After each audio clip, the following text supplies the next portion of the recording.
Hello children, and welcome to the beautiful world of science. We had started with chapter number 9, Environmental Management. We had studied about the weather and the climate. And in the previous lesson, we had classified waste into various different categories, ranging from domestic waste to the mining waste. Now let us move forward and try to categorize these various different types of waste into two main categories: the biodegradable waste and the non-biodegradable waste.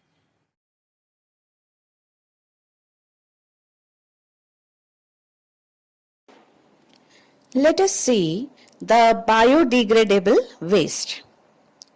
The type of waste which can be easily broken down in a matter of weeks or few months into its basic compounds by microorganisms is called as biodegradable waste. This waste is mainly of organic type and is also called as wet solid waste or wet garbage.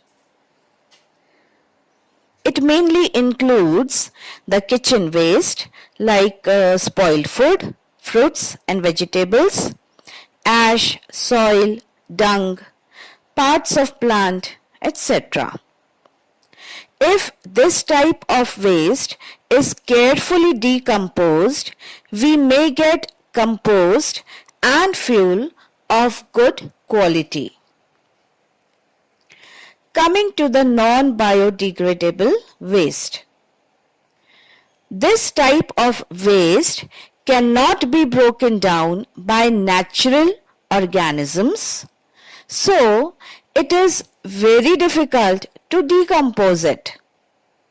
It may act as a source of pollution. It may remain on earth for thousands of years without any degradation.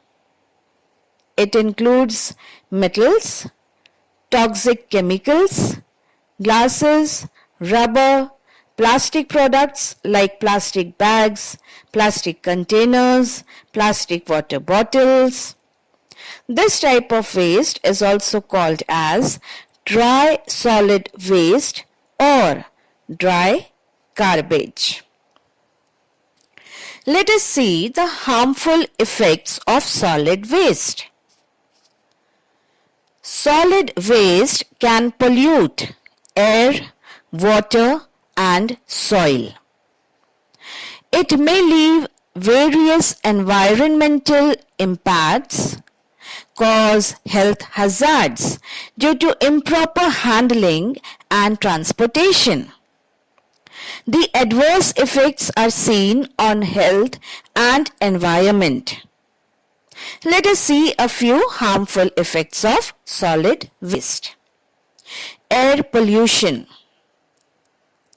Organic solid waste emits obnoxious odor on their decomposition and make the environment polluted. Certain gases and chemicals keep evaporating from the waste. Air pollution may occur in open air dump site where a lot of our solid waste goes. Many times, burning of trash releases pollutants in the air. Water pollution. Water is essential to life. As water comes in contact with decomposing solid waste, it dissolves together with soluble inorganic and organic waste, resulting in water pollution. Water pollution results in spread of diseases all around. The third harmful effect of solid waste is on the soil, resulting in soil pollution. As the solid waste is disposed directly onto the surface of soil, a number of contaminants, including heavy metals, readily penetrate in the soil and affect the vegetation of the area. Another harmful effect of solid waste is that it degrades the natural beauty. Much of the solid waste is simply dumped onto vacant land and left to decompose. Such open dumps badly ruin the natural beauty of the land apart from spreading diseases. Production of toxic gases. Every day, tons of different gases are emitted into the atmosphere from municipal solid waste landfills. Several of these gases are toxic, affecting the health of human beings, plants, and animals, apart from contributing to the air pollution. Another harmful effect of solid waste is the spread of diseases. Direct handling of solid waste can result in various types of infectious and chronic diseases. Unattended waste lying around attracts flies, rats, mosquitoes that in turn spread diseases. Normally, it is the wet waste that decomposes and releases a bad odor, leading to unhygienic conditions and rising level of diseases. Apart from all these effects, the solid waste also leads to bad odor and imbalance in the biodiversity. So we have seen there are so many harmful effects of the solid waste. Now let us see what is the necessity of solid waste management. It is of utmost importance that the solid waste material be properly disposed of, failing which it may result in hazardous situations.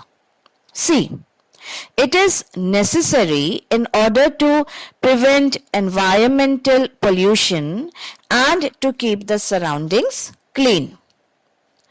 Then solid waste management will of course reduce the strain on the natural resources through the treatment of solid waste.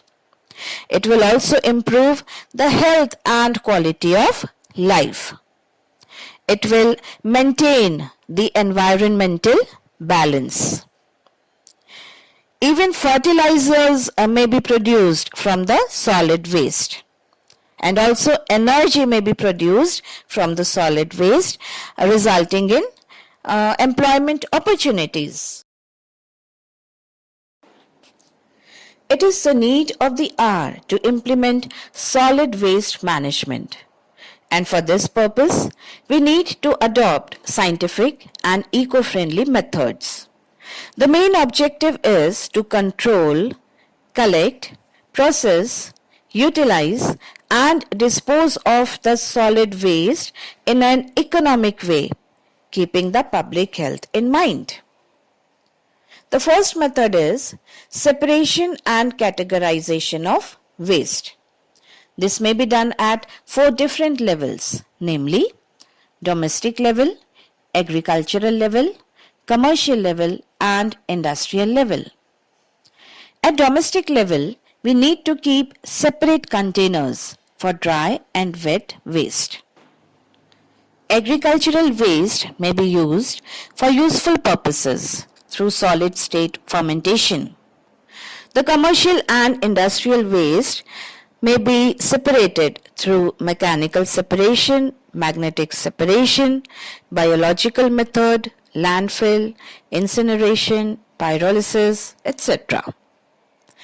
In composting, The biological decomposition of organic waste, such as food or plant material, is brought about by action with bacteria, fungi, worms under controlled aerobic conditions. The end result of composting is an accumulation of partially decayed organic matter called humus. Landfill sites.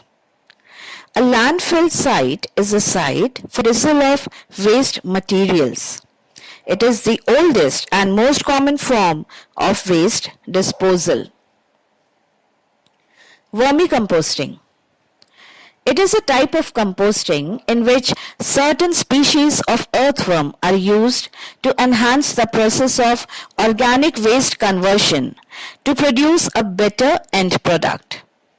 The earthworm feeds on the organic waste material and passes it through its digestive system and gives out in a granular form called as vermicompost. This vermicompost enhances the plant growth and also benefits the environment by reducing the need for chemical fertilizers. Biomedical waste management. It means any waste which is generated during the diagnosis, treatment, or immunization of human beings or animals or during the research activities. It is mostly done through incineration. What is incineration? In simple words, incineration is the process of burning waste in temperatures ranging from 1800 degree Fahrenheit to 2000 degree Fahrenheit. Other methods are also used in biomedical waste management, for example, autoclaving, sterilization, irradiation, etc. Coming to the last method, which is pyrolysis. Pyrolysis is a process of chemically decomposing organic materials at elevated temperatures in the absence of oxygen. It typically occurs at temperatures above 800 degree Fahrenheit and under pressure. It is an irreversible process. So these were a few methods of solid waste management. It's time for revision, children. We broadly classified different types of waste into biodegradable waste, also called as wet solid waste or wet garbage. And the second type is non-biodegradable waste, also called as dry solid waste or dry garbage. Then we saw the harmful effects of solid waste, namely air, water and soil pollution, the spread of diseases, production of toxic gases, degradation of natural beauty and adverse effect on the biodiversity. Then we learned the objectives of solid waste management and the various methods of solid waste management.